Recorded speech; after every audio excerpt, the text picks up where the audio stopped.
Yo, it's Pete. It's Marc. We should be drinking. We should. How come we're not drinking? We should be drinking. I don't fucking know. This is Dream Warriors episode 57. 57 big ones. Justice League. Rock and roll. Let's talk about this movie. I can't wait to talk about this movie. Let's go. Hit that music.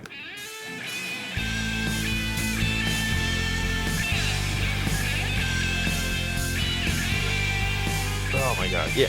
It's taking us a little bit to get into rhythm today. Yeah. I guess it's lazy Sunday. Yeah, well, we usually get a much earlier start on these things. And this time we're kind of winding down the day. Right now we're ramping up. It's Sunday. The timestamp, it's November 19th. We're at 4 p.m. We saw the movie this past Friday at 10:30 p.m.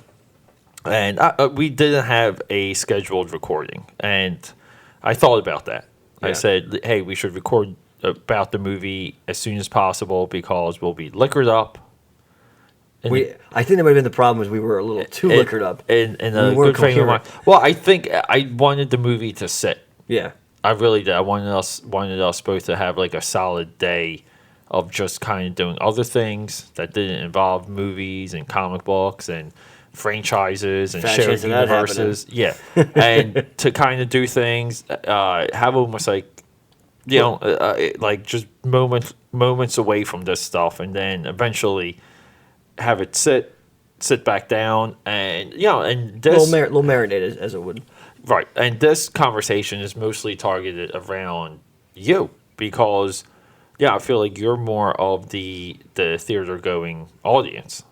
You're more of the theater goer than I think a lot of the people already discussing. And if you've listened if you listened to any of the other podcasts previously, we've covered this topic a little more in depth in some of the other episodes, but when we look at the movies that I can rewatch over and over again, a lot of these movies, the critics just tore them apart for inaccuracies, for shortcomings, for a myriad of reasons that they didn't like it and that the studios could have done a much better job on this or that.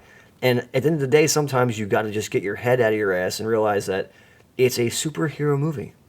People want to go see aliens fly around, fight other aliens, and see stuff blow up.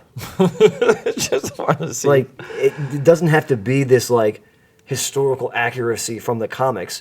I get why that pisses a lot of people off that grew up on the comics and were waiting for the day that they would make these movies. But what some of these fanboys and fan bases don't understand is that that's not a movie that anyone wants to make. Yeah.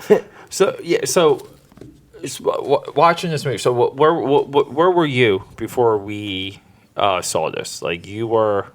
Like you enjoy Man of Steel. Oh yeah, awesome movie. You enjoy Batman, Superman. BVS. We were watching BVS before going into that, and that's a movie I've been wanting to do a full analysis of, and all the things just keep coming up. But I have some of it written already, but to do like scene by scene with BVS because I think it's important to kind of explain some of that movie and to excuse it, but. So we were watching some of that. Where are you with Suicide Squad? Awesome movie. Okay, love it. And where are you with Wonder Woman? Didn't see it. You didn't see. Oh, that's right. I remember you mentioning that. Okay, so, but hey, that's fine. You enjoyed all three. So, where was your level of anticipation? So a couple things. So one, I was really anticipating it just because the way it was framed up, because I don't have your background in the comics. I didn't know where they were going with this. Yeah. We've talked about who they were potentially going to introduce as the main villain or as sub-villains, but I never really went into it that much with you on purpose because I didn't want to ruin what, just general anticipation I have for the movie. I don't like knowing too much about these movies when I go into it because I like going into it with a clear mind and thinking, okay, let me see what they did here. I'm going to watch this thing 50,000 times in my lifetime to pick it apart.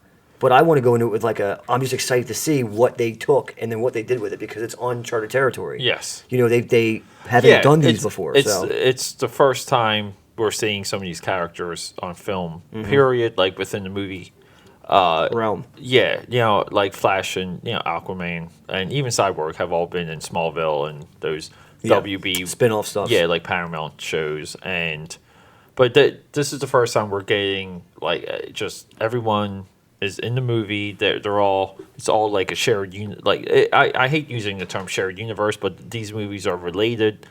Yeah. So, there's connective threads throughout all of them, but yeah. So like I would say I think we both right. Like we both were pretty excited. I was amped, man. Like to see this, and just going to the theater. Like we wanted to. I mean, we picked a 10:30 showtime to just to make sure we had enough time to get Friday in order. Yeah. Gear up Friday night, and just so we weren't rushing around going crazy, and we could just be in a enjoyable frame to just absorb this flick. And so I kind of was, as soon as we sat down, I got a little concerned because Yeah, it wasn't packed at all. it wasn't packed. And we actually even we went an hour and a half earlier. We picked our time frame was that so that again we didn't rush through anything and we could have a nice chance to get, we know from the last movie that we saw, we didn't have enough in our system. We went in dead sober. And Yeah, was like, wow, this we is a lot we different were than- we were actually sober for Thor, which was disappointing. just disappointing in general. The movie was good, Yeah, but movie was it was great. disappointing on a personal level. Yeah, definitely makes a huge difference going to a movie buzz. Definitely. Way to knock your lifestyle. But yes,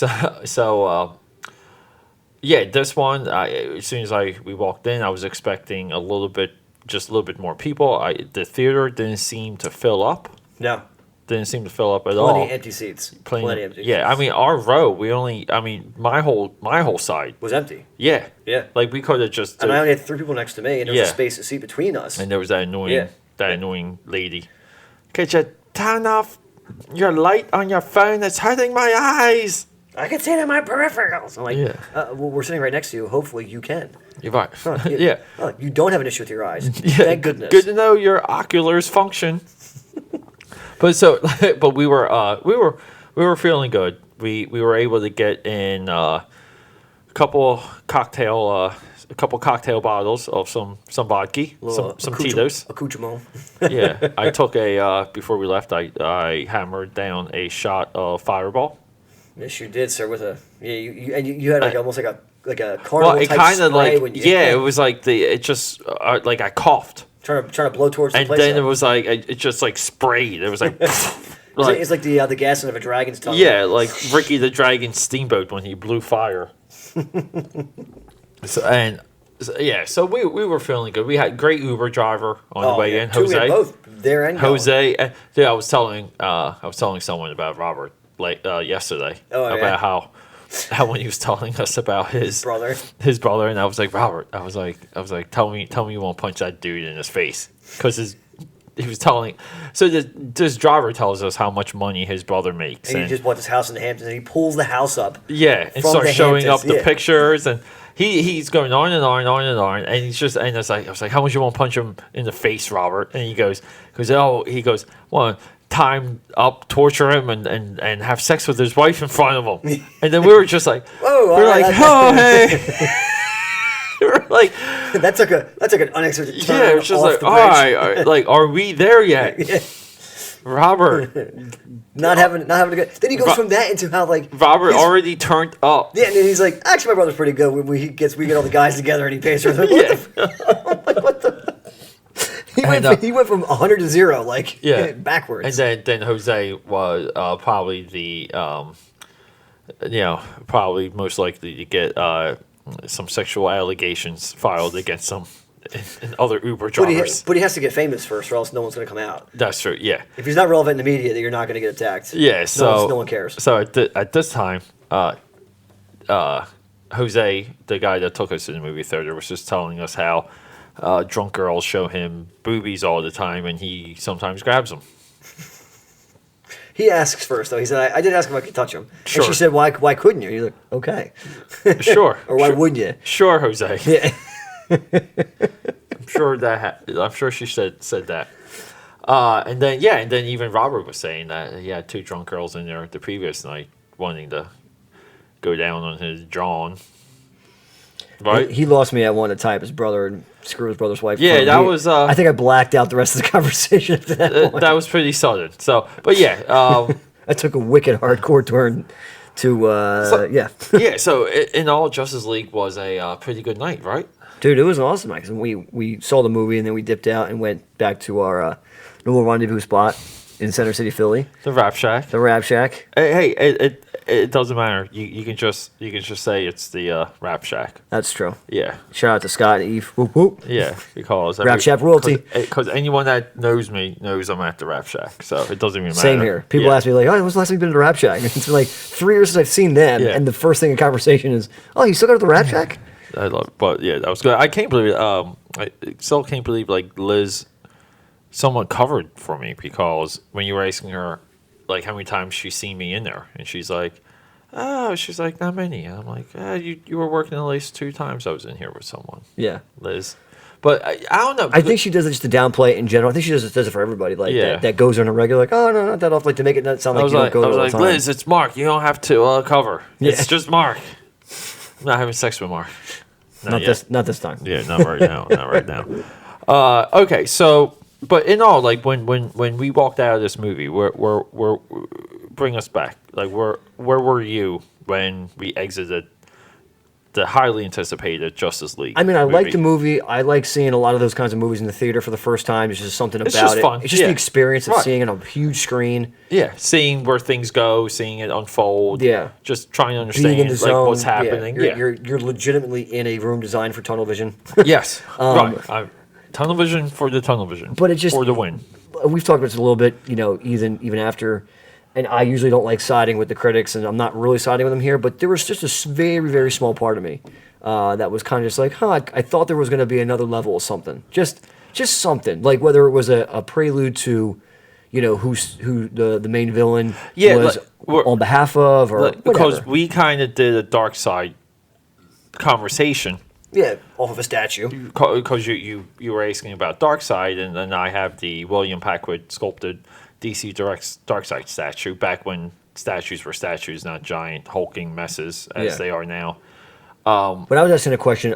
So that went into, it was a kind of like a dual question that you answered with the statue. Yeah, and we talked about the mother box. Yeah. Okay. Which is a big part of the movie. Right, huge part of the movie. Yeah. And so that was good. That was good. That was a little bit of a prerequisite for you. But even at the same time, though, it's like, was it disappointing for you not to see Darkseid kinda in this movie? There was, because the thing is, you look at, and I know obviously we're not supposed to, but everyone compares. You know, you have to. Yeah. You know. Yeah, this in the Marvel movies. This in the Marvel, and so the comparison's natural. But there's been a lot of Thanos just snippets. Snippets. And you've seen them in post-credit sequences. Exactly. He's been a cameo in movies. Yep.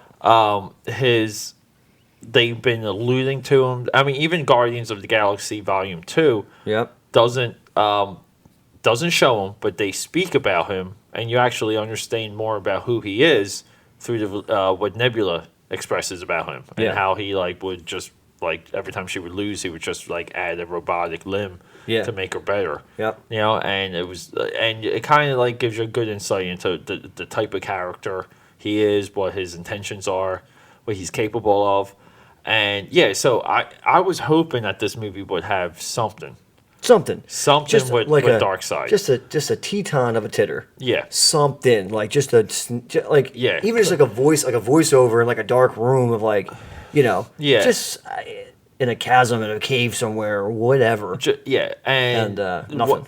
Where were you with the So my big takeaway, my immediate gut reaction was that I didn't feel like there was anything memorable about the movie. There was no set piece to take away. Even the fight scenes just seemed to be kind of even though you do see them working together, but there was no them working together to where you're yo, that's so freaking awesome. Kind of how in the Avenger movies, you would see combos. Yeah. Kind of Captain America throws his shield, it bounces off a bunch of aliens, he catches it, Iron Man lands, shoots the shield, and Captain America deflects the repulsor blast and takes out more aliens, and then they both break off, and it's Thor and Hulk combining to take down the flying serpent, where they're it's 1-2 combo. It's a 1-2, and even again at the beginning of Age of Ultron, where they're just storming that forest, that castle, snowy, and they're just combined. They're just combining each other's abilities, and I think that there might have been a shot in that where Thor hits Captain America's shield. Yeah. And the shockwave, he directs the shockwave through like Thor's hammer. It's just like you're just like, damn, like this is like we're doing superheroes here. This is superheroes. Like things that ordinarily wouldn't have ever happened in a spin-off and didn't happen in any of the spin-off movies that they made. And it's interesting you say that because, there's a lot of you look at this story wasn't just it was a part origin story within a sequel. So it's kind of like because they're introducing Aquaman, introducing Cyborg, introducing the Flash. So it's like what do you add and take away? But they went into a lot more into Atlantis. Yeah. And how would you feel about the Elena stuff? I underplayed. You don't understand where it is, right? Where he's going. I thought the exact. And I'm like, thing. what? So if Atlantis sunk, was that the point? Or is it? Are you just underwater dwellers that create a civilization? And here's the other thing that stood out. Even I like the bubble that the girl makes. Yeah. Like when they talk. But do they have to do that every time they talk? Do they talk telepathically? Yeah. Within the water? Like, I thought they would have did that, and then she's like, let's bubble it up. Yeah. Like, let's do the bubble thing. And I was hoping for him. Like, I thought at the end of the movie, there was no, big thing that he did with water. And I was expecting, because they kind of, in the tunnel, when he stops the water, you're like, yo, this dude's for real. And that's when he comes in. Batman tries to recruit him, and he's like a no-go. And I thought the addition of, how he just jumps in and how Superman jumped in, I thought those were so, easy. Yeah. They were just like, oh, you're in trouble. This is you're in trouble with water. Now I'm here. Yeah. Maybe he would never showed up if they didn't have any trouble with water. Yeah. What if this is if it was S.H.I.E.L.D. in one of the planes, he's out of the game. What's this guy doing? So, you can't fly on a trident. So I was disappointed with that. The other thing that they set up that I was waiting for a little bit of majesty with was, even though he shouldn't be making it because it's just beyond the scope of the character, but Bruce Wayne's super ship, that super ship Batman was making, that carrier that and then they take it, they finally launch it from the lake, with Alfred watching.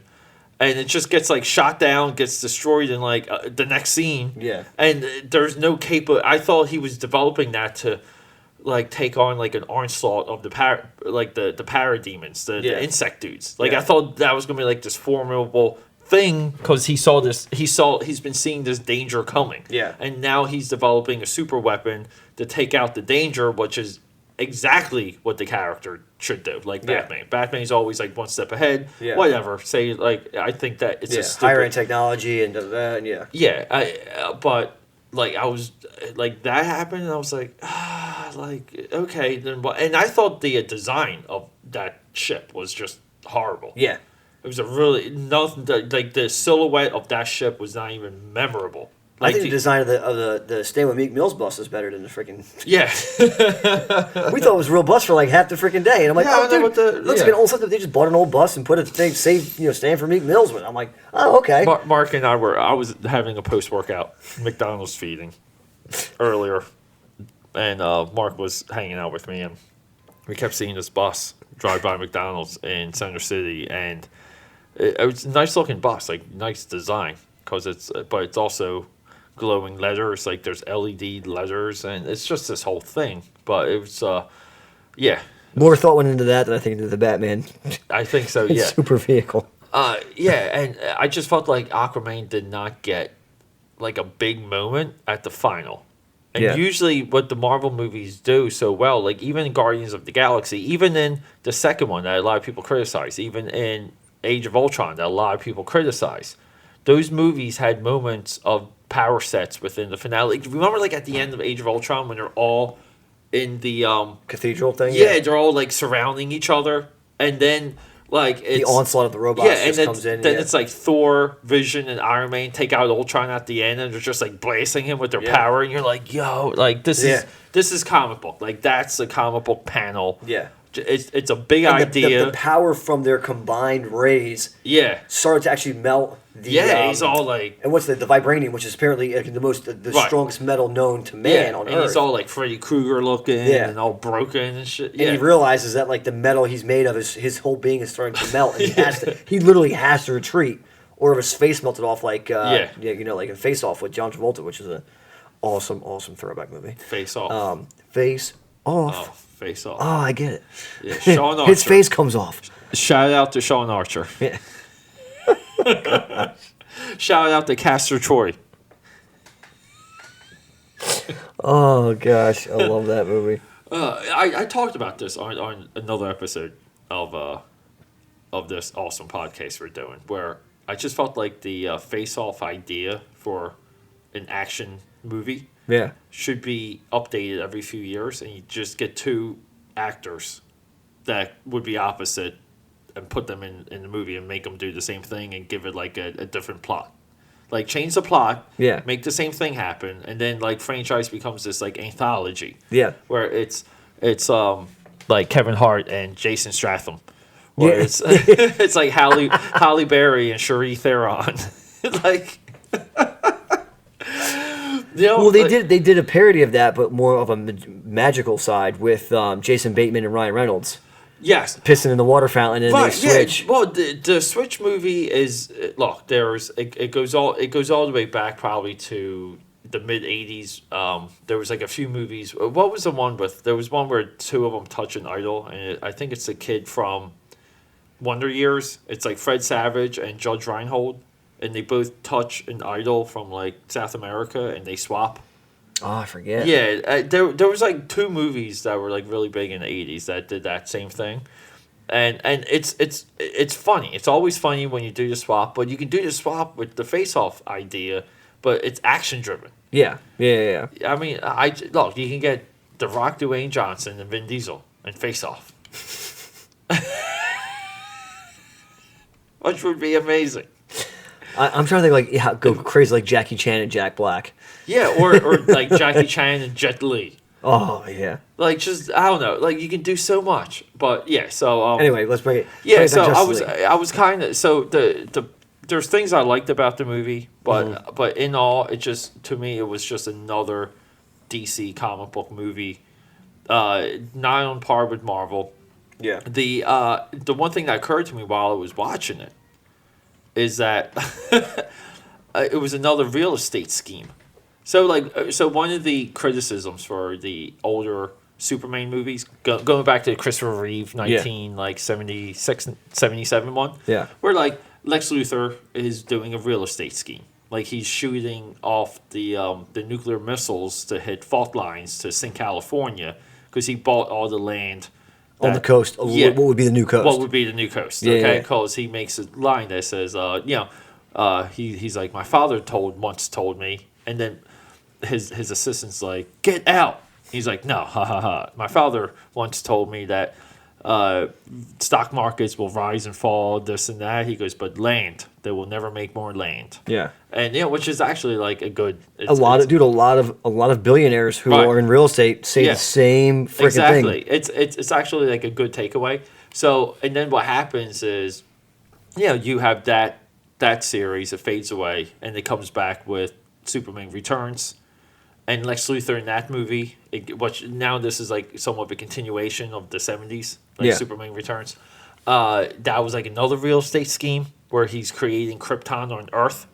Yeah. Okay. And he's trying to create like new island, a whole new island. Like the whole idea is like, what's with Lex Luthor and real estate schemes in movies? Like the guy's supposed to be this genius, and he's just doing real estate things. Okay. And it's a higher end Ponzi scheme. What's this guy doing? So when it comes to the DC movies now, like that's becoming this like thing that all the DC movies just for whatever reason have a real estate scheme. And Man of Steel, they were terraforming Earth. It's a real okay. And in this movie, they're also terraforming Earth. They're trying to turn Earth into Apocalypse. Oh so yeah. The Man of Steel 1, they want to turn it into Krypton. We go forward to this movie, and they're trying to turn it into Apocalypse, and I'm almost like, is this it? Like, I get it. Like you gotta make these guys do something. It has to be cataclysmic. Like, it has to be. them. Yeah. You gotta stop these guys. They're evil.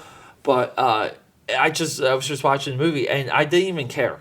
I didn't even care because like the movie to me was like, again, it was just like this abstraction. Like this is not saying I wasn't reading it as a serious movie.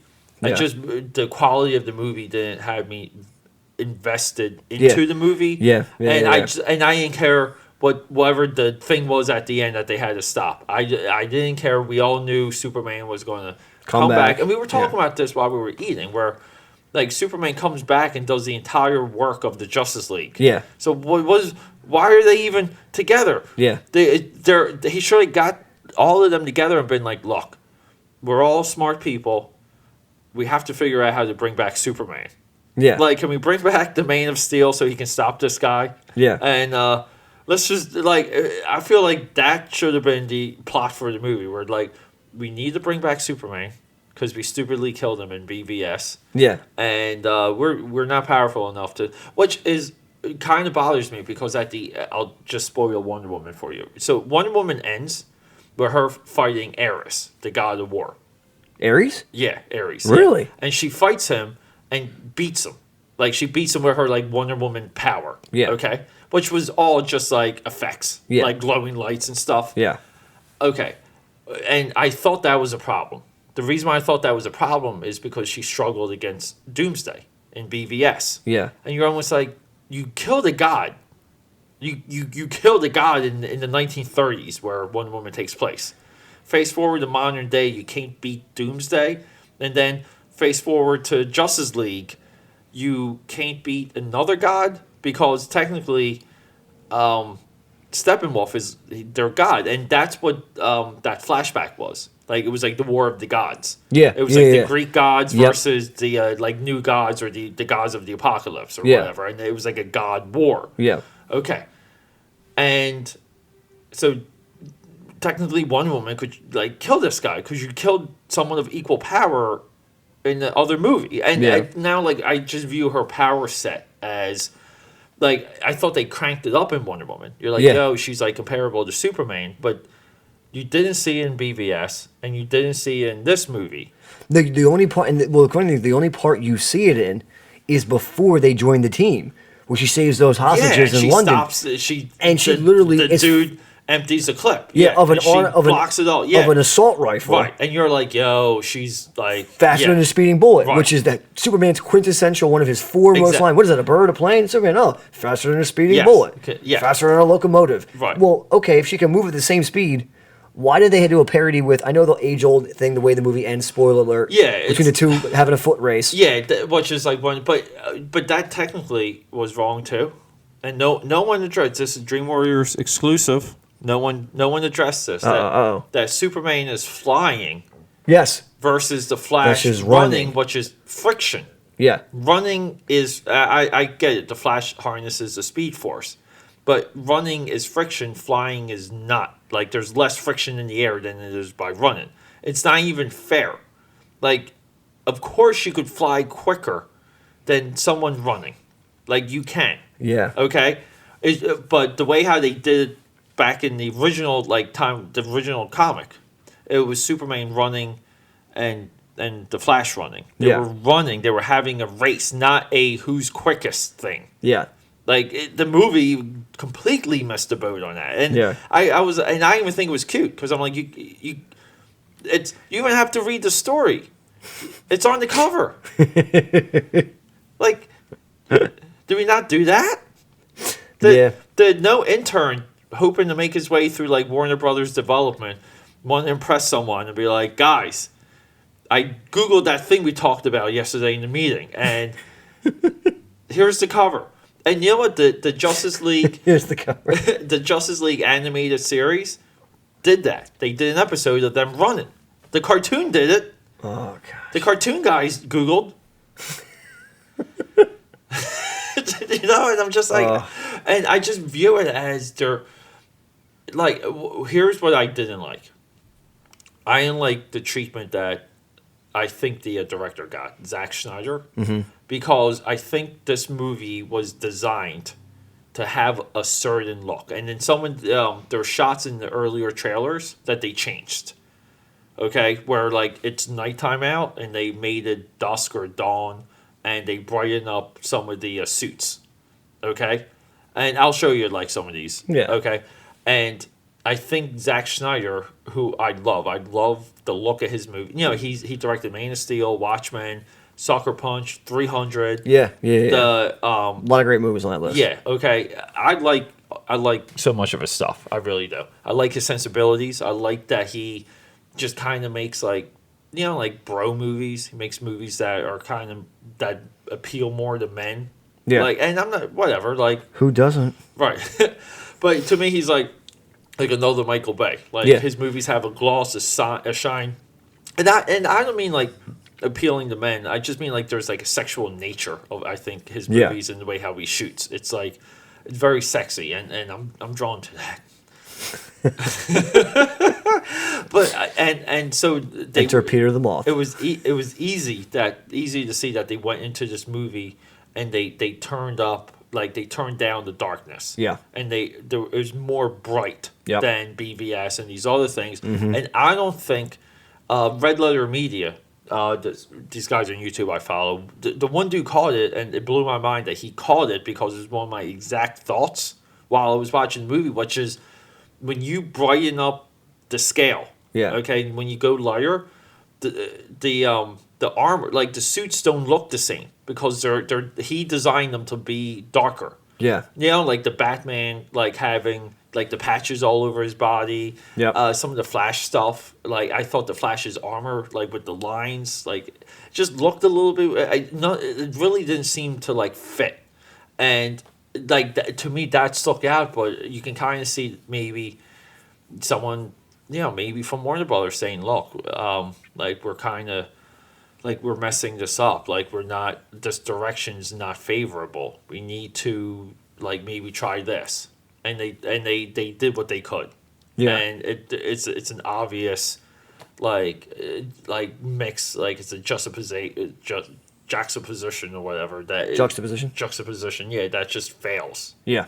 It just fails, and it just doesn't seem. It doesn't matter what you know, like what is where. It just doesn't feel right when you're watching it. Like the subconscious doesn't fit. It's not driving. Yeah, it's not there. But I'll try and look that up one of those up. Well, one of my things that again, when you explained obviously the whole Mother Box and all that, I get you're going to go a different direction in the comics, and I get that there's going to be some inconsistencies in some of these movies from the comics, but I don't know. Like we even when you looked at the movie times, and I asked how long is the movie. I automatically assume a 2.5 to 3 hour movie. Yes. Not including previews. That's always an extra 30 minutes.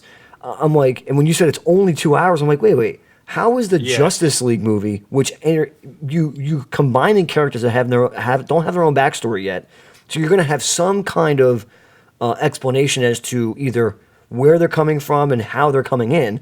How is that short of the movie with just 3 characters in it? Correct. I'm not a mathematician and I'm not a comic book. I'm a realist. Yeah, we were talking about that even before, where like the 2 hours just didn't seem. You don't have any. It's almost like saying to someone, "Hey, I need you to create a masterpiece, but you got to do it in an hour." Right. You can't go over an hour. See, like that's so a lot of people already documented a lot of it. Here, I'll show you this one too. Yeah, this one's big difference. See. The top's the original from the trailer, and the second is what we saw. Oh, it's a night and day difference. It's a huge night and day difference. The one looks almost like a blue and gray. The other one looks like red and orange. And that's where like there's just these ideas with like even this one. Like I know this one's more subtle. Okay, but see the when Bruce Wayne's talking to the Flash. Like look at the Flash's face on the right side.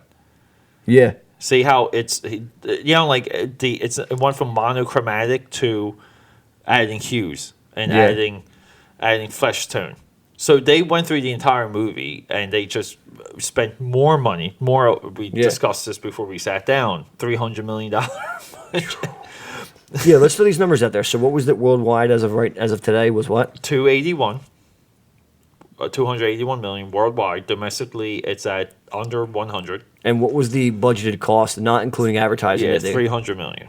So we put a rough estimate on advertising. You're saying what, another 100 mil? 150 million. 150 million just for, so we're looking at Yeah. 450 450 out the door opening weekend. They got to start accruing some of that money back.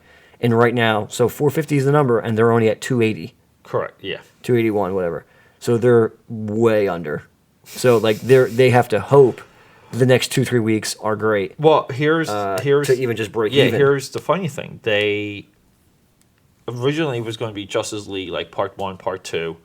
They right now have to make and release the Aquaman movie. I think the Aquaman movie, okay, and they have Aquaman and Flash before Justice League 2. They just announced the major edition. I forgot to tell you this. This is a few weeks old already. The major edition to Suicide Squad 2. Who? Our boy. We have 2 boys. Dallas? Not the cat. Dallas the cat got he's still alive. Not Zac Efron, but The Rock. To Suicide Squad 2? He's going to be Black Adam, a villain you never heard of. That I'll have to explain to you right now. Okay, so I don't even know if I want to hear it. Okay, I'm just kind of like, so- why? The Rock is in okay, everything. so you didn't know who Shazam was when I spotted Shazam. Yes, I did. Oh, did you? It's Okay. Shaquille O'Neal. Oh, Kazam, yeah. Wait, that's not the same. I forgot that. I wanted to laugh for that, but we were talking so loud by that point. Oh, by the way, Mark and I were 2 belligerent a-holes during this entire movie. But dude, those black kids in back of us were on point. Oh, they were, Dude, we started talking about one point. We were joking. Yeah, Guys, he's talking to me. We're laughing. Yeah, because he made the Wolverine comment. Yeah. When Hugh Jackman is in that musical. Yeah. That circus musical, and he goes... Oh man, last thing they got you is Wolverine. Yeah, doing this. He's like Wolverine can't be doing this. Yeah. He's like, you're cutting off heads, and now I'm like, dude, you forgot he's Australian. yeah, no, but yeah, okay. So Shazam is okay. So he goes back to the rise of superheroes in American comics. Okay. Shazam is Billy Batson. That's his alter ego. Okay. And he's a kid. And the kid is friends with these gods. But the gods represent, they're like the 7 deadly sins. Okay. Okay? And the kid says, Shazam! And lightning strikes him, and he turns into a Superman-like character.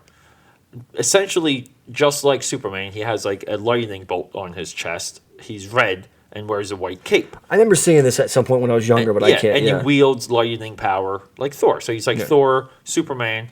And he originally was Captain Marvel. That was his original name. Oh, yeah. He's the original Captain Marvel. We talked about this, yeah. Okay, and then Marvel did their Captain Marvel, but they spelled it differently at the time. And then eventually they were able to use Captain Marvel. And I think that maybe the statute of limitations ran out for the Shazam copyright and trademark.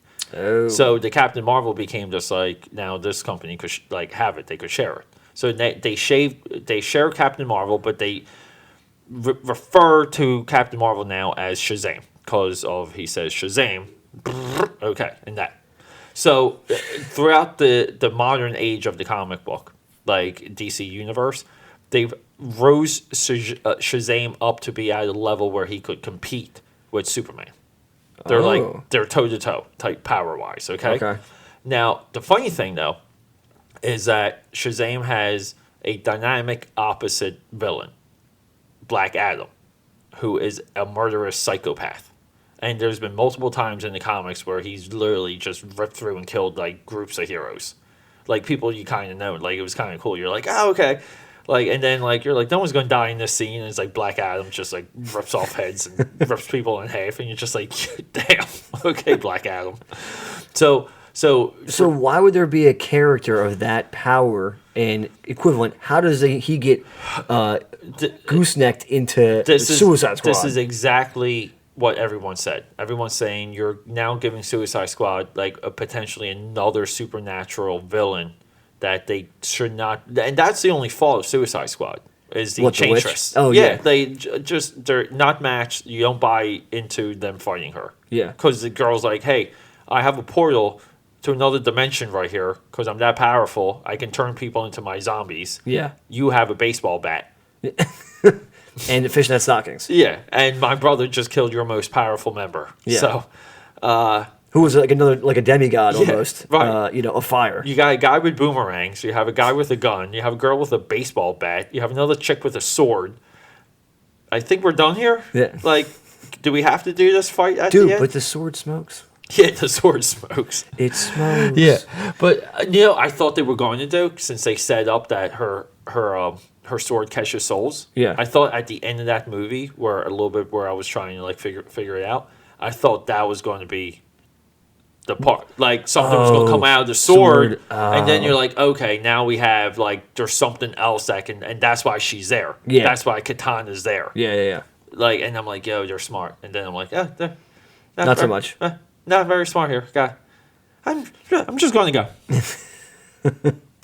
Well, and that's the thing. I gotta go do this thing here, guys. So they lose. El Diablo. They lose. They don't lose Croc. No, They don't lose anybody besides El Diablo. Croc. Yeah. He's the only one that Croc actually doesn't. Is Croc underneath when they? I can't forget. He don't die when they blow up. No, he's in the water. But he doesn't die because the Marines, the Navy SEAL guy stays. Yeah, and he's at the end too. Yeah. He's at. He's in the next scene. He's at the next scene. Yeah. So I don't know. So so Suicide Squad has a. I'm hoping he's a part of the Suicide Squad. Who are they gonna fight then? I don't know. Batman? I don't know. Just make him fight Ben Affleck again. So yeah, Superman. Yeah, just right. Yeah, so Suicide Squad already kind of like on page. So here's the funny thing: when they announce something like Civil War, Yeah, you're like, yo, like this is they're nuts. doing Captain America versus Iron Man, and they got Robert Downey, yo, and then they're like, guess what? And you're like, what? Like, Bucky Winter Soldier's in it, and you're like, dang, Winter Soldier's in it. And then Guess what? Yeah. Spider-Man's in it. Yeah, and then What you're like, the? yeah, and then like, then we have War Machine, and you're like, what? And Ant-Man. Yeah, and then it's like, we got the Black Panther, and you're like, yo, fuck. Yeah. And like, you get so amped up. The same thing happened with Ragnarok. Ragnarok's like, yo, we got Suitor, like who's like, the flaming guy. Yeah. And everyone about the comic knows that storyline, and you're like, yo, okay, and they're like, yeah, but we got Hela. And you're like, yeah, you got Hela and Suitor. And they're like, and we got Scourge, the guy with the tattoos on his head. Yeah, in the beginning, the two guns. Yep. Like, again, big element in the Thor like comic book mythos. And like, yo, they got like the 3 best villains in one movie. And then it's like, yeah, then we got Hulk. It's like, fuck, what are you doing, Marvel movie? Marvel movie, what are you doing to me? And then like, we got Valkyrie, like, and we got the Controller. Oh, played by Jeff Goldblum. And you're like, damn, Marvel movie. And Odin bursts into fairy dust on a cliffside in Scotland. Oh, yeah. And then it's like, oh, yeah. And we're also bringing back your 2 favorites, Odin and Loki. Yeah. Like, fuck. And did you like Doctor Strange? Like, yeah, I kind of like that. That movie was good. Yeah. We got Doctor Strange in the movie. Yeah, he makes a cameo for like a hot 20 minutes. Because we're going to do a Thor end credit sequence with Doctor Strange. And it's just going to be the same scene, just extended. Yeah. Like, yo, Marvel movie. Taking my pants and you're still giving me a little spanking. Marvel movie. I didn't ask for it, but I kind of like it now, Marvel movie. But it's the thing, like I hate to say it, but Marvel just keeps reiterating and making it better, whereas DC's kind of like, let's try this and screw it up. So here's the funny thing. I talked about this leading up to this because the Justice League is about a series of analysis and conversations broken up into a few episodes. And I don't care like when they get released. Yeah. Like I don't like not trying to do a timely release with Justice League because I wanted to figure out this process for Dream Warriors, and there was a lot of stuff I had to figure out. Yeah. But one of the things, so like leading up to the Avengers, okay, you relatively had Iron Man 1 and 2, the Incredible Hulk movie. Yeah. Then it was like Thor, Captain America, Avengers. Yeah. Okay. Now, you can kind of argue that Iron Man 1 and 2 is just one movie clumped, like broken apart. Because I really viewed the story for that just continues. It's like a 4-hour thing instead of a 2-hour thing. Yeah. No one responds to the Hulk movie about being a part of the Marvel Universe anymore. Yeah. Okay? Yeah. So, but these guys did Man of Steel, Suicide Squad, Batman vs. Superman, Wonder Woman, then Justice League. It's one movie less. Yeah. And one movie less, even though one of those movies is like a 3-hour long movie, Yeah. the movies were longer for DC by far than Marvel. Yeah. So time wise, like like that's what I'm saying. Like Yeah. maybe time spent somewhat equal individual movies, not. And Marvel just said, like once they had the success of, like they saw what they teased with Iron Man, Yeah. and then they teased it with the Incredible Hulk. Yep. And then like post Incredible Hulk movie, so you had like Iron Man 2 being like the real Marvel Universe movie where Black Widow was in there. Yep. Hawkeye was in Thor. Yep. The end credit sequences, like the end credit sequence for Incredible Hulk was Robert Downey Jr. going to General Ross, who Yeah. shows up and saying, "Hey, you want to start the Avengers?" Or like, which is a plot point that they brushed off. Yeah. Like they He's like, kind I of heard you have a problem. He's like, well, I'm putting together a team. right, and then they were like, you couldn't put together the team because when he goes through his psych report, Yep. and he's reading his diagnosis, and he's like, agreed, like it's on the, but they addressed it real quick. But the thing is though, time spent and intent led right into that Avengers movie where you were like, you couldn't believe what you were about to see. Yeah. And DC kind of had the same opportunity based on the success of Man of Steel, Yeah. and the attention Man of Steel got, and all the hype for Batman BVS too. Yeah, like and- BVS was like, oh, dude, this is gonna be nuts. I can't believe they're gonna do this. yeah, I honestly God wish what they did with Batman vs Superman was it should have been Batman and Superman. They should have just did like their little sequel to Man of Steel. You group that in with the Dark Knight, Yeah. and then the two of them go off and they do something. Yeah. Okay. Instead of making the big build up point, the fight between the two of them. Which again, And then- a little like Yeah. a little. You never bought that fight. Yeah. There's no way you can buy into that fight. There's no effing way. I don't freaking care because even in this movie, like again, like what's if Batman does like it's almost like Bruce Wayne needs to be Tony Stark to even run with the devil. Yeah. Like everyone in Justice League is a god. Even if they had like Green Lantern, God. Yeah. Wonder Woman, God. Aquaman, God. Flash, God. They made Cyborg into a god. The dude can do all this stuff. He knows everything. Yeah. Okay, Superman, God. Martian Manhunter, God. The guy in the suit. What are you going to do? Guy in a rubber suit. They- Guy in a big black condom. Everyone there needs to protect you, Batman. Like Yeah. they need to. You're not durable. And Well, and that's the thing. I mean, and correct me if I'm wrong, because again, this is your area of expertise. But from what I always understood it, Batman, and they allude to this in the previous trilogy of Batman that Christian Bale is in, and the character plays Alfred says, they need your mind, they need your ability, they don't need your body. Right. And I always understood it to be that even though Batman could fight, and Batman had this like age of origin story where he like was trained by assassins and all, so he could entertain fighting 200 people at one time. He was also like supposed to be a genius, like super smart, like, smarter than everyone else out there, even being able to fight like that. yeah, And then his genius is supposed to become better as Batman because he's on this next level, right. not his fighting ability. Like, And I kind of feel like they should have done Played into that more. Yeah, like something with that, something to where like he was this essential part of the team, even to where like there's no beef between him and like Superman. Yeah. Because like it's just weird that like there would be beef between those two characters within that movie because they combined forces to stop something that Lex Luthor did that is outside of their conflict. yeah, Like they were like Doomsday emerges and gathers Superman, Batman, Wonder Woman together at the end of that movie, and then they fight this monster together. yeah. So what is not happening to give Batman guilt at that point? Like why is he guilty? They all could have died. Yeah.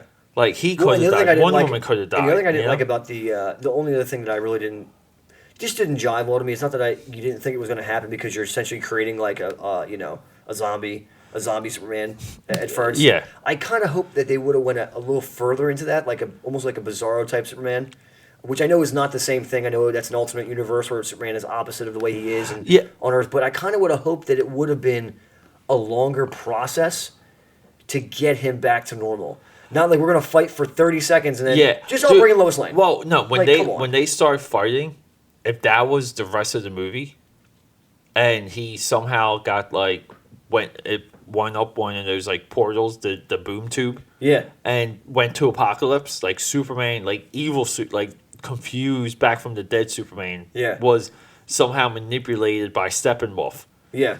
Okay, and then you're like, yo, like that's a movie. Like that excuses killing him. Yeah. It makes BVS better.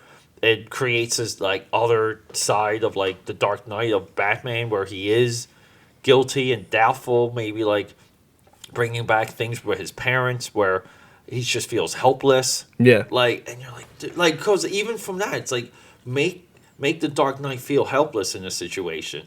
He was born through helplessness. Yeah. How do you, and he elevates himself, and then how you knock him back down?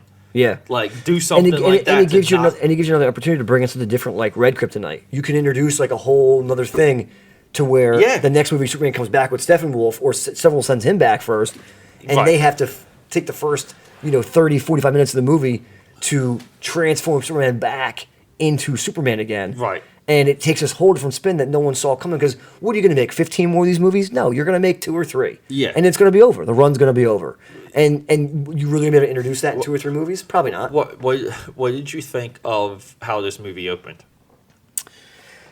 I liked the opening scene, but again, I'm talking about the kids with the iPhone interviewing them, and then it jumps into that song. Oh yeah, like how they're kind of talking to him. And, and he's like, "What do you like about Earth?" And then like it stops. Yeah, and it's like, oh, okay, and then it jumps into a horrible song. Yeah, and which I thought like very much. I don't feel like that was. Like, I think if Zack Snyder, like, because he kind of did something very similar with Watchmen. Yeah. But I think Zack Snyder's sensibility would have had a better song. Maybe probably like a rock song. Like something. That song was horrible. Yeah. I wasn't really a big fan of the huge, like, I don't know, I was not confused, but even in BVS where they do the scene where they show the casket in like, going down like a presidential casket, going down, and they're burying him in like Arlington National Cemetery. Yeah. And then they jump to the scene where he's getting buried at the farm.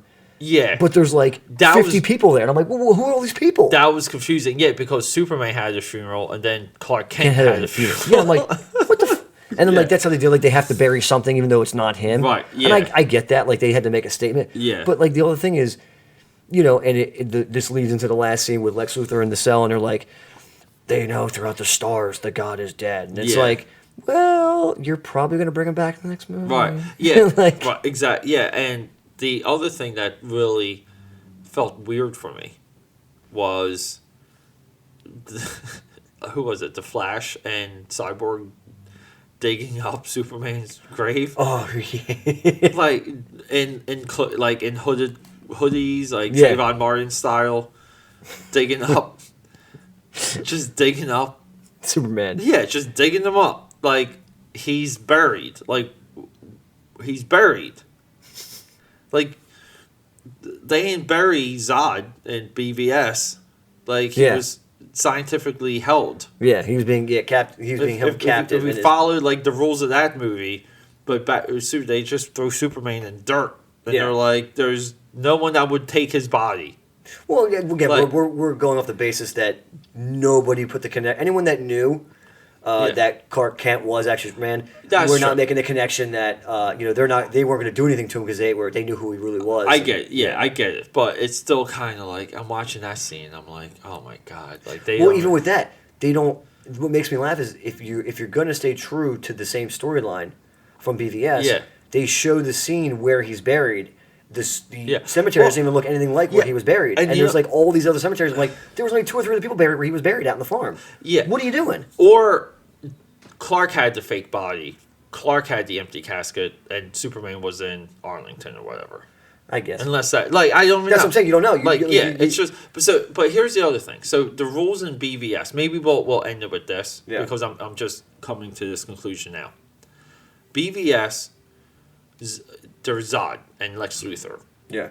Lex Luthor does his manipulation to get Zod's body. Yeah. His intent is to learn the Kryptonian language technology And knowledge, yeah. Okay, and to use the cells of Zod's body, because he slices like the fingers off or whatever, Well, right? he just like takes a layer of skin, Yeah. not even, yeah. So he uses that. Okay, and then Zod goes into the ship, and like the Kryptonian ship is like, we can't do cell repair, and he's like, well, your people are dead, do it. And the ship computer's like, whatever, like, I guess you have a point there, Lex Luthor. Yeah. Like, no protocol here. And so, because Zod was dead or whatever, he gets repaired and becomes Doomsday. Yeah. Well, Okay. the ship's basically thing is that it's been decreed as, you're not allowed to do this because it becomes an abomination to life because he's dead and you're bringing back regenerating cellular tissue and bringing it back to life. Okay. And So they do the same thing for Superman. Yep. But the difference is the mother box. Yep. And the mother box somehow doesn't like corrupt Superman. Like the mother box just makes it like, how would you know that worked? That's like, how would you know that? And the best part is they're saying, okay, the mother box has all this power, but the Flash has to run and touch it with the enough, so he can create. Basically, he says, I can create enough current if I get a far enough head start. Yeah. But then Cyborg's like, but you have to touch it at the exact point when it touches the water. Right. I'm like, can we do like a dry run here? Like fucking like just drop a tennis ball and make sure you can do this. Like you're putting all your hopes into this one thing, and no one. And I realized as we're watching this. Do we have a brick? To drop in there? As all banged up as I was when we were watching this. Yeah. They say you have to touch it as it's touching the water. The tip goes in the water. Yeah. They didn't even follow what the directions they just said in the previous scene. Right. Yeah. I'm like, what? Did anyone else not drunkenly just see that? Because I've had too many drinks and I still caught that. Yeah, I thought that whole like explanations, the whole sequence, I like the idea using the mother box to bring back the Man of Steel. Yeah, I like that too. I have no problem with that. That's a cool thing. It's just the way they. I would have rather put him in another chrysalis like they did with Zod's body. Right. Not just put him into water. The water didn't do anything. The water was basically like the holding period for the ship to read the material in it. Or a part of it too would be like, I would kind of suggest that a little bit what we were talking about with Robert and our Uber driver leaving the theater is that they kind of took the angle that technically Superman was not dead because the cells of his body do not die if there is a yellow sun. So technically his cells he's still alive on some level, but it's on some level it's such a small level. Like comatose state, however you want to define it. Yeah, it's almost the same thing. It's like another version of Odin's sleep. The Odin sleep. Sleep. But the funny thing though is that it kind of this movie exposed the huge mistake, like the huge bet that they made in Batman vs Superman and killing Superman. Yeah. Okay, like they made a bet with the length of that movie. Yep. Setting up, because they did a good job setting up Batman. They did a good job with setting up even Wonder Woman. Even I even feel like it's an eccentric Lex Luthor, but they spent time with him. They set that up. Yeah. They set up the world and how it was treating Superman. Yeah. Okay. The shift, like the shift you start to see, like everything. Yeah. And they made this bet in killing him. Yeah. That it didn't take. Yeah. Like it didn't shock people. It didn't enrage people. It didn't create conversation, and I think that's where it broke. I think going into this movie, that's a part. Like I would have respected it more if they had balls, and they were like, "Yeah, he's dead. Like he's not in this movie. We killed him." Yeah, and you're like, "Okay," and then maybe they dig him up and he's not there. Yeah, and you're like, "Yo, yeah, where's Superman? You just said it. You just said he was dead." I seen it. He's sleepwalking. I seen it. And then they show like footprints away, and it looks like when they go to find him, the grave looks like it came from the inside out. Yeah. And there's footprints, and yet they don't know where he is. Yeah, or that would have been ballsy. And then at the end, it cuts to him like the post-credit sequence for that would be like him in like the crystal cave, like the crystal. Just being bearded, long and hairy, wearing the black costume, just like sitting on like a little bit of a crystal throne. Yeah. Then you'd be like, yo, damn, they doing Superman. Superman, we don't know if he's good or bad. That's what I'm saying. That would have been, or like let's say let's say you don't even be if you, so amped. even if you didn't do that, but like they show in the beginning, like they build up to this whole mother box thing, and they build up to going to get Superman, and they go to get him, and he's not there. Yeah. And then he comes in at the end when Steppenwolf was like literally about to terraform. Right. And he comes out of nowhere. Yeah. And doesn't like help them to help them. He does it to stop Steppenwolf, but doesn't know who anybody Or is. something. Or Like- he just steals a mother box. And that like they you just see him later in like his Fortress of Solitude. Yeah, with this hairy black costume with a mother box. And Yeah. you're like, yo, Superman, Like, what's going on? Superman Yeah. has Kryptonian technology and he's got a mother box. This dude's crazy. Dude, we should have wrote this movie. We should. These guys are idiots. It does kind of get you excited when you see like what the flow would be, and you're just Right? like, yo, this is really what. And that buzz created by that would have been like, yo, Marvel's Yeah. going in a crazy, yeah, like, or can't, DC's can't going in a crazy wait for direction. Justice League 2 now. Yeah, like, can't what is wait going for to happen? Justice League 2. And they should have, and I Yeah. kind of agree, if they did it some way, pushing around the Wonder Woman character that they built up, and the add-on of Aquaman, the add-on of Batman, the Yeah. add-on of Cyborg, See, the add-on of the Flash, that should have been enough to at least defeat Steppenwolf again, not kill him, but defeat him enough. Yeah, but and the funny thing though too is I felt like the not focusing on Wonder Woman in the advertising seemed false. Yeah. Because she's now your biggest character, like bigger than any of the other two. You struck gold with Wonder Woman. Yeah. Like that long bet paid off for you, Warner Brothers. Yeah. And she's not featured in the advertising. Yeah. But then again too, if you go by the rules, by the end of her movie and ignore BVS, which I would have been fine with, she should have been the one. She should have been the one to kill Steppenwolf. Yeah. It would elevate her. It shouldn't have been as difficult for her fighting Yeah. him. And the thing that gets me, because I didn't see Wonder Woman, is she, even though she's not the queen of them, was she always looked at as the best of them? No, because she's ostracized. So they set that up. She's like outcast. She's different, and then she gets her opportunity. But did they explain Yeah. why she's different? I gotta go back. I think it's because she's her bloodline. She is part god. Yeah, like she's part. That's what I'm saying. She's not an actual woman. Like she the others has, are women. Yeah, And, right. but that's what I'm saying. So she's the best of them. Yeah, But they yeah. don't. But they don't like her because she's not a human woman. Well, she's a god woman. Yeah, well, she's also She's a demigod. She's also the best of them too. So she like trains very hard. They're extra hard on her while training her. Yeah. It's like that same like it's. Yeah. Look, if you've seen Bloodsport, She's a female manifestation of Jean-Claude Van Damme. yeah, we know what that training sequence is like. Well, see, that's what kills me. Blindfold with the T. Yeah. Stopping hands in his forehead. Catching And his that- forehead. Catching that T. Well, that's what kills me. That It's like, T so fest. if that's the setup that they created, then you're right. I would have been kind of pissed off having had seen that movie, and then seeing her knock down a peg, even in the same movie, because in the beginning they show her capabilities as such of almost the same level as Superman, with her ability to move, her Right. speed. Yeah, and that's a little bit of where that's again. It's confusing. It's disappointing because the power sets aren't there. You needed to see more of Batman figuring out exactly what was happening and how they could get in and beat this thing and stop it instead of just doing like a charge. They just do a charge, and you needed to see him coordinate between Aquaman, Flash, and Wonder Woman and design attacks like you see Captain America do in all the other movies where he's directing people of where to go, who to save. Like you see him directing traffic, and and that's what makes Captain America like Captain America. He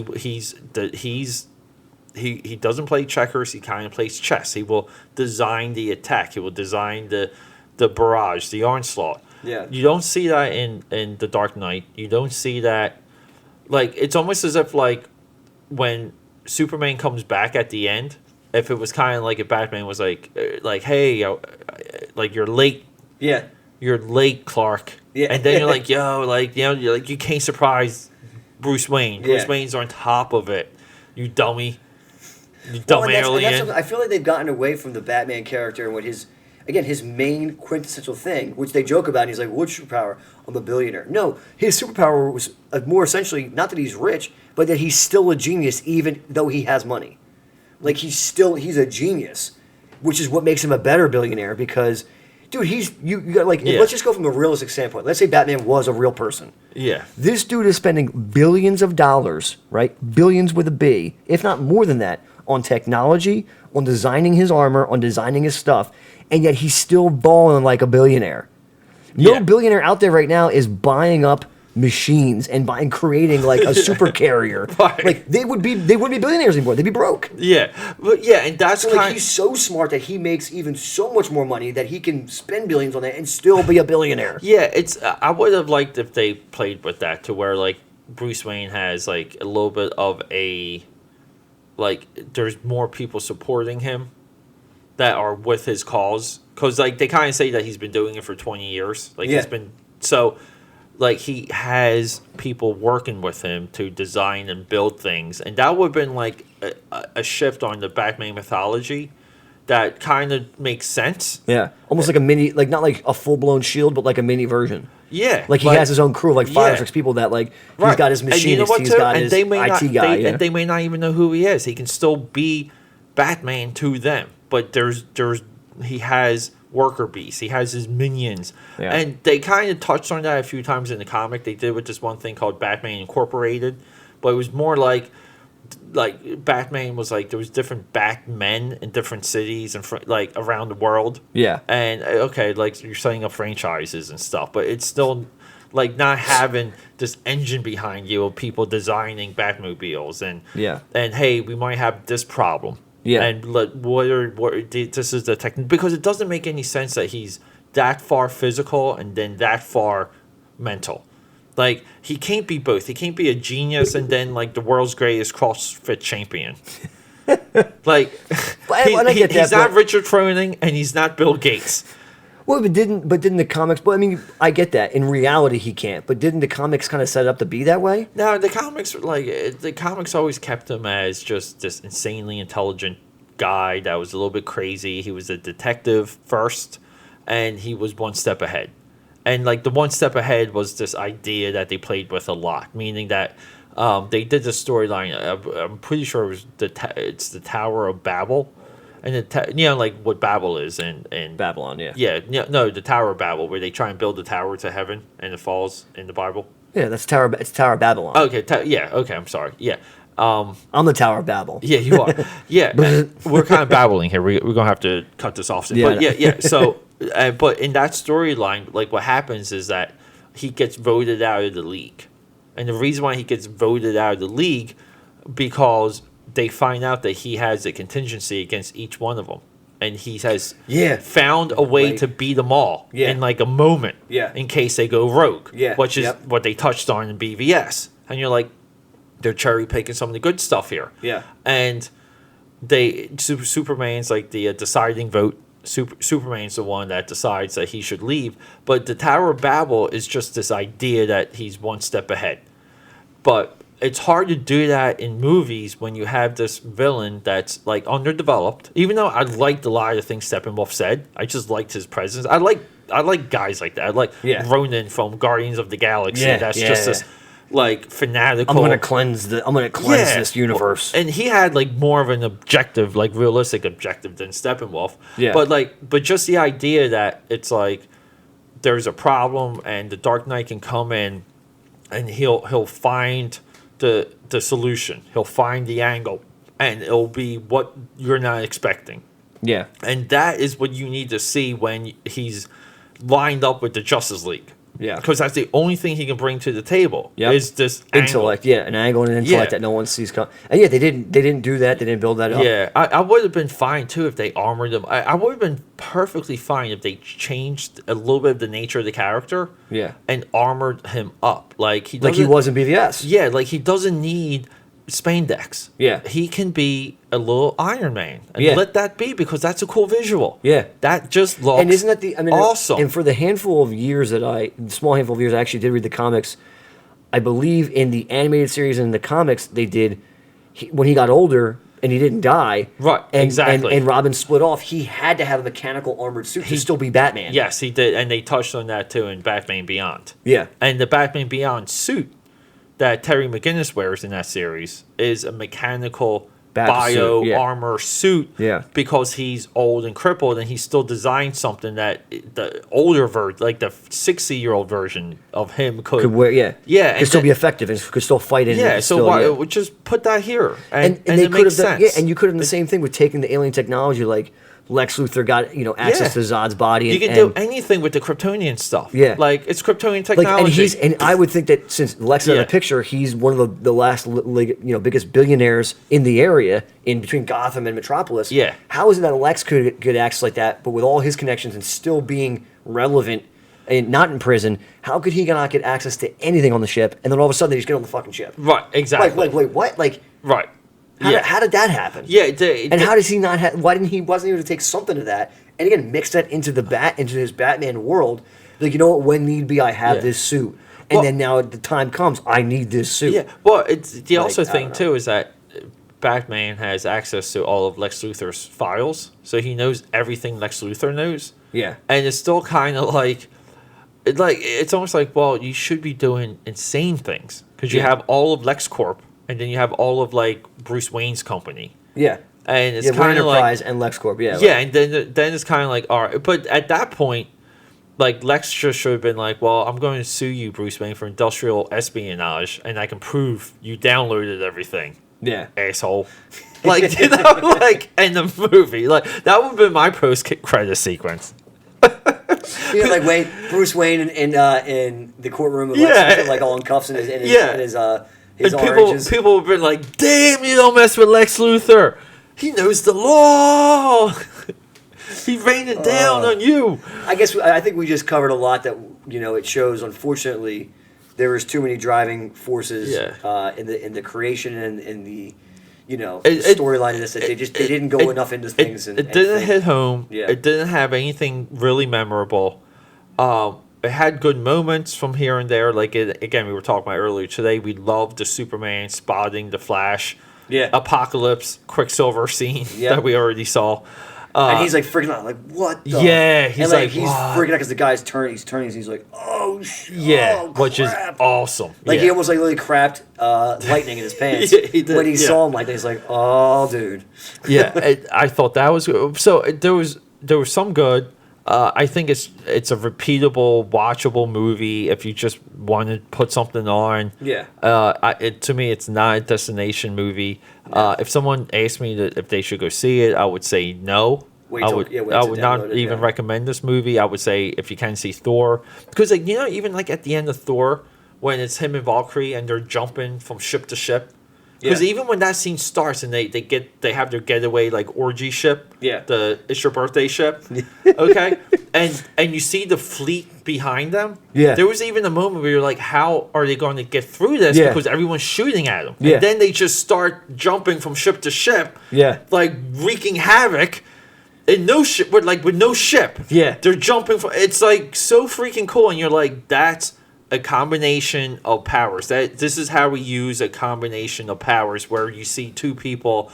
It's almost like two tag team wrestlers in the ring. Yeah, and they have a chemistry, and they're doing like insane things.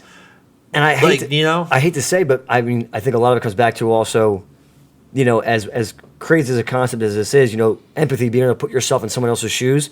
I think they used that mindset when making those movies. What would I do if I was in this position and I had this kind of power? I wouldn't be afraid to jump from ship to ship. Right. Yeah. But they don't do that in the they didn't put themselves in those shoes. Like, what would this character act? Not what do we want this character to do? It's what would this character do? Yeah, and I was even expecting, like, we'll wrap this up. We keep saying that. But it's like when Batman said, hey, those are like the Gotham aqueducts or whatever. Like, those are like the like the Boston Harbor or like Gotham Harbor and stuff like that, where like the tunnels that they were trying to get into that one place were like right on top of water, or like they were like incongruent with currents or whatever, or like what they had for the sewer system. Yeah, you're kind of like, oh, okay, that's perfect, because then when they attack it at the center, they have Aquaman, and like when you saw the whole fleet of the bug dudes coming, I literally was expecting Aquaman to control the water bursting out of the ground and clean out like a whole wave of them in like 2 seconds. And then you would have been like, oh, damn, you come to Earth? But welcome to Earth. We got Aquaman. Well, Have fun swimming. yeah, Earth is mostly all water, dummy. Yeah. We got Aquaman. 70% water. Yeah, you're retards. I just there was no moment like that. No, Yeah. like there was no, and I think the Flash had some, but even comparatively speaking, like the sequences of Quicksilver in the 2 X-Men movies, far better than anything that they did with the Flash in this. Yeah. Oh, yeah. Like that, the slow motion music montage scene. In Apocalypse In the Pentagon. Yeah. When they bust out Magneto. Dude, you're just like, yo, man. This, And that was Days of Futures Past, I think, right? yeah. That Days wasn't of even Future Apocalypse. Past. Yeah. Yeah. It's like, and Apocalypse had the saving everyone at the X-Men mansion. Yeah. With the that was awesome. The dog with the pizza. Yeah. Oh. And spiking the kid's hair. Yeah, that's spiking the kid's hair. Which is so awesome. It's so stupid. It's so dumb. But like they did a great job with it. And it's like you had so many areas of like just intensity and pure comedy. Yeah. In the same movie. And with this, I mean there were some funny one-liners, like the quirkiness of the Flash was funny at points, Yeah. but like you kind of said, I hate to say, I keep kind of we're beating a horse to death, which is not the saying. Broomhilda. Yeah. That's Young Frankenstein, everyone. Young Frankenstein.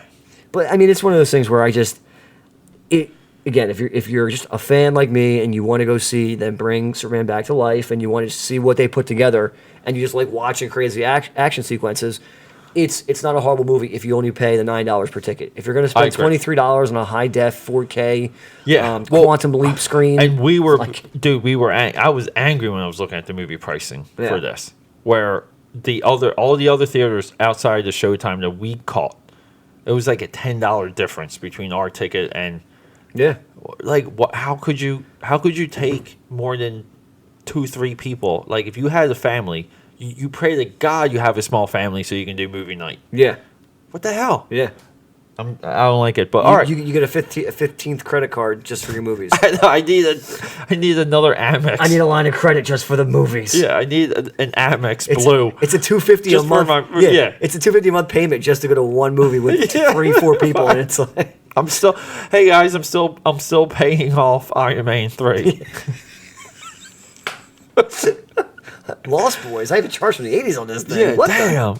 Holy crap. All right, let's I think we said everything that needs to be said. And then some. So, just in all, I think what we both enjoyed this movie. Yeah. Definitely we both liked movie. it. Yeah.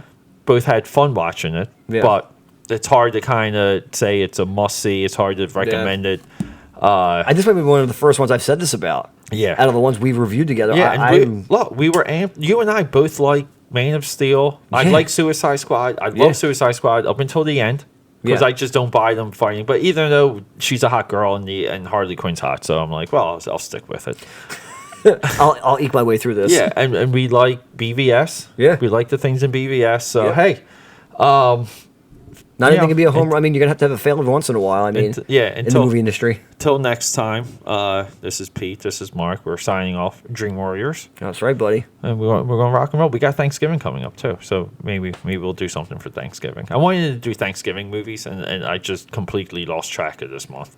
I don't think there's really any good ones out there, so it's okay. Yeah, I think Thanksgiving. It's this turkey one, like a murderous turkey. It's called like Thanksgiving. All right, I might actually have to watch that. That might be like the only one. Yeah, I just kind of want because I love the cover, like the artwork. Yeah, it's like a crazy turkey, and like yo.